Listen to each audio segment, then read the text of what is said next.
Bihar, BIHAR, Bihar 2 கட்டமாக தேர்தல் நடந்தது. நாளை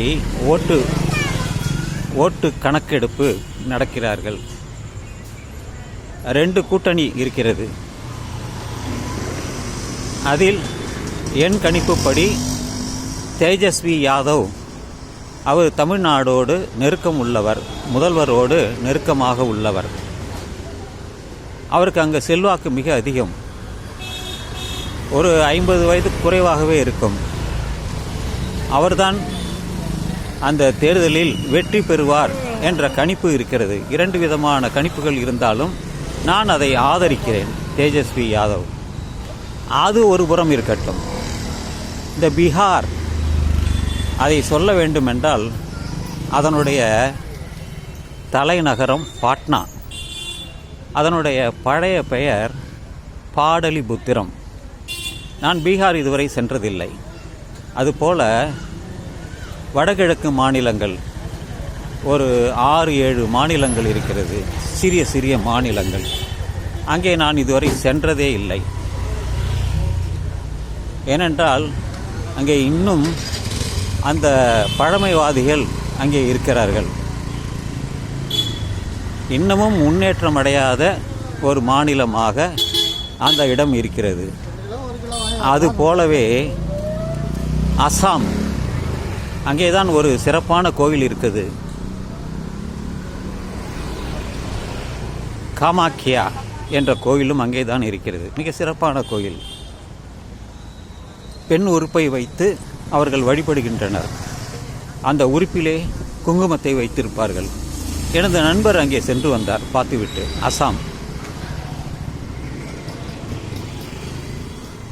இந்த பீகாரில் நான் சொல்வது ஒரு 3, 4 அல்லது 2, 1 இந்த காலத்தில் ஒரு புத்த மதம் செழித்து வளர்ந்து இருந்தது. அசோகர் காலம், 1ஆம் நூற்றாண்டு. அவர் கலிங்க போரில் பலர் இறப்பதை கண்டு மதத்தே மாறிவிட்டார்.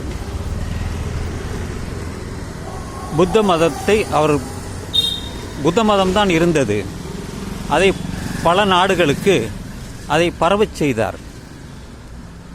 இன்று ஒரு 10-11 நாடுகளில் புத்த மதம் செழித்து விளங்குகிறது என்றால் கௌதம புத்தர் தொடங்கியதுதான். பீகார்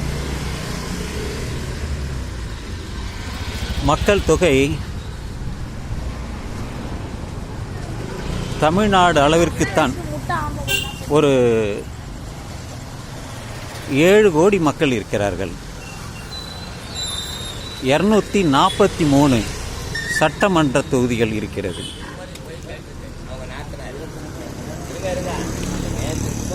இன்று பீகாரில் இருப்பவர்கள் பல மாநிலங்களுக்கு வேலை இல்லாமல் போய்விட்டார்கள். இதை ஏன் நான் குறிப்பிடுகிறேன் என்றால், அங்கே வேலை வாய்ப்புகள் இல்லை.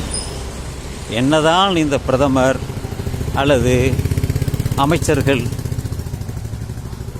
பல இடங்களுக்கு சென்று வந்தாலும் அந்த பீகாருக்கு எந்த விதமான வசதியையும் செய்து தரவில்லை. எந்த விதமான தொழிற்சாலைகளும் இல்லை. இது செய்திகள் மூலம் தெரிய வந்ததுதான். அதனால்தான் அவர்கள் எல்லோரும் படையெடுத்து வந்து விட்டார்கள். தென் மாநிலங்களுக்கு எந்த வேலை கொடுத்தாலும் செய்கிறார்கள். அங்கே சமைத்து சாப்பிட்டு விட்டு இருக்கிறார்கள். பல வேலைகள் செய்கிறார்கள். ஹோட்டலில் வேலை பார்க்கிறார்கள். இது போன்ற பல வேலைகளை அவர்கள் செய்து வருகின்றனர். காரணம், அங்கே தொழிற்சாலைகள் இல்லை. மக்கள் அதிகமாக இருந்தாலும் வேலை வாய்ப்புகள் மிக குறைவு. இந்த ஒன்றிய அரசு அதையெல்லாம் கண்டுகொள்ளவே இல்லை. அவர்களுக்கெல்லாம் எங்கே பணம் கிடைக்குமோ அங்கே தான் இவர்கள் சென்று வருகிறார்கள். அவர்களுக்கு அதானி அம்பானி தான் வேண்டும். தமிழ்நாடை புறக்கணிக்கிறார்கள் என்றால் இங்கே ஒரு சிறந்த மாநிலமாக தமிழ்நாடு இருக்கிறது. அதனால் அவர்கள் கண்டுகொள்ளவில்லை. கேரளா, மேற்கு வங்கம், அங்கே எல்லாம் கம்யூனிசம் தான். அதனால்தான் அவர்கள் உரிமைக்காக போராடுகிறார்கள். அதனால்தான் அந்த இரண்டு மாநிலங்களும் இந்த ஒன்றிய அரசுக்கு ஆதரவு தரவில்லை. ஆனாலும் அந்த மாநிலங்கள் சிறப்பாகத்தான் இருக்கின்றன. நான் கல்கத்தா சென்று உள்ளேன். ஹவுரா பிரிட்ஜ் மீது நடந்தே சென்று வந்துள்ளேன். அங்கே இருக்கக்கூடிய காளிகாம்பாள் காளி உள்ள கோயிலுக்கும் சென்று வந்துள்ளேன். அங்கே ராமகிருஷ்ண பரமஹம்சர் அங்கே தான் இருந்தார். விவேகானந்தர் பிறந்த இடம் வாழ்ந்த இடமும் அங்கே தான். ஆனால் கங்கை அசுத்தமாக இருக்கும், மிக மிக அசுத்தமாக இருக்கும், கருப்பாக இருக்கும் தண்ணீர். அது கடைமடை என்று சொல்வார்கள். எனவே ஏன் இந்த பீகாரை புறக்கணித்தார்கள் என்பதற்கு பல காரணங்களில் சிலவற்றைத்தான் நான் குறிப்பிட்டுள்ளேன். ஆனால் பல காரணங்கள் இருக்கிறது. அது முழுமையாக படித்தால் தெரியும். அந்த அளவிற்கு அங்கே வேலையின்மை, தொழிற்சாலைகள் இல்லை. என்ன செய்வது? சோத்துக்கு வழி வேண்டுமே. அதனால்தான் தென் மாநிலங்களுக்கு அவர்கள் படையெடுத்து வந்துள்ளார்கள். கிடைத்த வேலையை செய்கிறார்கள். 1 மாதமோ 2 மாதமோ இங்கே இருந்துவிட்டு பிறகு பணத்தை இங்கிருந்து பேங்குக்கு அனுப்பிவிடுகிறார்கள். இப்படித்தான் அவர்கள் குடும்பம் அங்கே இருக்கும், மனைவி பிள்ளைகள்லாம் அங்கே தான் இருக்கும். நீங்கள் சென்ட்ரல் ரயில்வே ஸ்டேஷனில் பார்த்தால் தெரியும், ஆயிரக்கணக்கானவர் அங்கே செல்லக்கூடிய பாட்னா எக்ஸ்பிரஸ் நேரடியாக செல்கிறது சென்னையில் இருந்து. அங்கிருந்து போய்விடுவார்கள். எனவே நண்பர்களே, பாடலிபுத்திரம், புத்த மதம், பீகார், அங்கேதான் நாலந்தா பல்கலைக்கழகம் இருந்தது 2000 வருடங்களுக்கு முன்பு. அதுபோல் நாலந்தா என்ற ஒரு டிஸ்ட்ரிக்டும் இருக்கிறது. அந்த அவங்களுடைய பரப்புரையில் நான் தெரிந்து கொண்டேன். நாலந்தா என்ற ஒரு டிஸ்ட்ரிக்ட் இருக்கிறது. அங்கேதான் புத்தகயாவும் இருக்கிறது. என்றாவது ஒரு நாள் இந்த புத்தகயா சென்று விடுவேன். பீகாரில் தான் இருக்கிறது. நேரடியாகவே ரயில் இருக்கிறது, விமானம் இருக்கிறது, விமான சேவை இருக்கிறது. என்றாவது ஒரு நாள் நான் அங்கே சென்று வருவேன். ஏன்னா உலகத்தில் இருக்கக்கூடிய அந்த புத்த பிட்சுகள் இங்கே தான் வருகிறார்கள். உலகத்தில் இருக்கக்கூடிய அத்தனை நாடுகளிலும் இருக்கக்கூடிய புத்த பிட்சுகள் இங்கே தான் வருகிறார்கள். ஏனென்றால் புத்த மதம் செழித்தோங்கியதற்கான காரணம் 1000 சொல்லலாம். இந்து மதத்தை விட ஒரு சிறந்த மதம் உலகத்தில் இருக்கிறது என்றால் இதுதான். அதனால்தான் இவர் சுற்றுலாவுக்காக யாரும் வருவதில்லை.